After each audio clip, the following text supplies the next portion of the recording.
Praise the Lord. परमेश्वर के पवित्र नाम की महिमा हो। नया दिन नई उम्मीद में आप सभी का स्वागत है। आज के वचन के लिए ध्यान के लिए हम निकाले हैं इफिसियों का पुस्तक 6वां अध्याय 11वां वचन।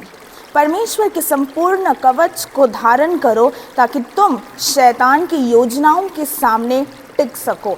यहाँ पर परमेश्वर ने हमें अपने आप को संपूर्ण कवच से अपने आप को धारण करने को कहा है कि हम शैतान की योजनाएं से बचकर हम मसीह के राह में टिके रहें।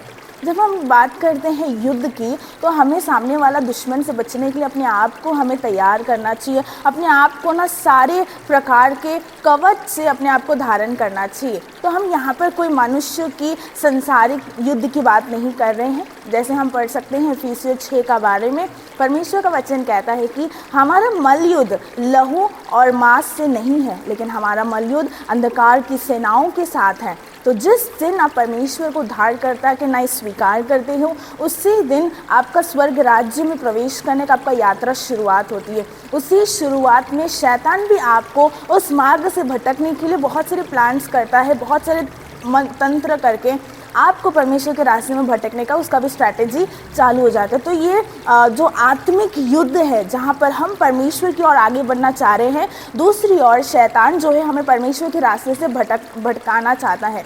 ये जो आत्मिक युद्ध है, इसमें अगर हमें टिके रहना है, इसमें शैतान के तंत्र में अगर हमको नहीं गिरना है, हमें अगर आगे बढ़ते ही रहना है, इस युद्ध में अगर जीतना है, तो हमें परमेश्वर का संपूर्ण कवच को पहने रहना है। और परमेश्वर के संपूर्ण कवच क्या है, हम आगे के वचन में पढ़ते हैं। पहला है कि सत्य का कमर कसकर बांधना है। जैसा हमको मालूम है, सत्य को जानोगे, सत्य तुम्हें स्वतंत्र किया है। यीशु मसीह सत्य है, तो हमें यीशु मसीह के अंदर जितना दृढ़ है, उतना हम हमारे दुश्मन से हम बचे रह सकते हैं। दूसरा कवच है धार्मिकता का जिल्लम। जितना हम परमेश्वर के वचन के अनुसार बनते जाएंगे, हमारे अंदर की अशुद्धता बाहर निकलती जाएंगे, उतना हम धार्मिकता में आगे बढ़ेंगे। तो हमें धार्मिकता में भी आगे बढ़ना, ये हमारी दूसरा कवच है।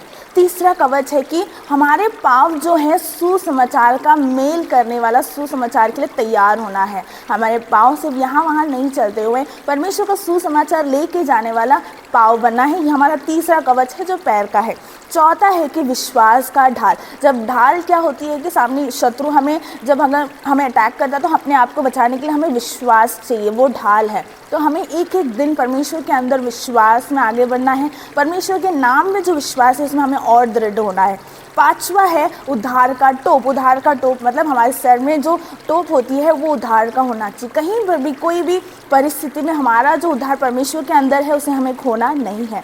आखिर छठवा जो कवच है, वो है तलवार। अगर सब कुछ है लेकिन तलवार नहीं है, तो हम हार जाएंगे युद्ध में। तो वैसे ही आत्मिक युद्ध में भी अगर हमारे पास सारे पांचों कवच है, लेकिन छठवा सबसे इम्पॉर्टेंट है, वो है कि परमेश्वर का सत्य वचन जो आत्मा और जीवन है। उस आत्मा और जीवन की जो तलवार है, उसे हमें शार्प करना है, उसे हमें तेज़ रखना है। तो हर एक दिन परमेश्वर के वचन को कस के बांधते हुए, कस के तेज़ करते हुए हमें दुश्मन का सामना करना है। तो इसी प्रकार मैं विश्वास करती हूँ कि ये 6 कवच भी हम अपने आप को तैयार करके हर एक दिन जो दुश्मन जो हमारा शैतान है, जो हमें स्पिरिचुअल लाइफ में, आत्मिक जीवन में परमेश्वर की ओर नहीं बढ़ना देता है, उसके अगेंस्ट हम खड़े रहेंगे। और हमारा जो मसीह का ज़िंदगी है, मसीह का ज़िंदगी का जो आत्मिक युद्ध है, उसमें हम जयवंत जीवन पाएंगे। हम प्रार्थना करेंगे। स्वर्गीय पिता, ये सुंदर समय के लिए हम आपको धन्यवाद करते हैं। आज अपने दिए हुए वचन के लिए धन्यवाद परमेश्वर।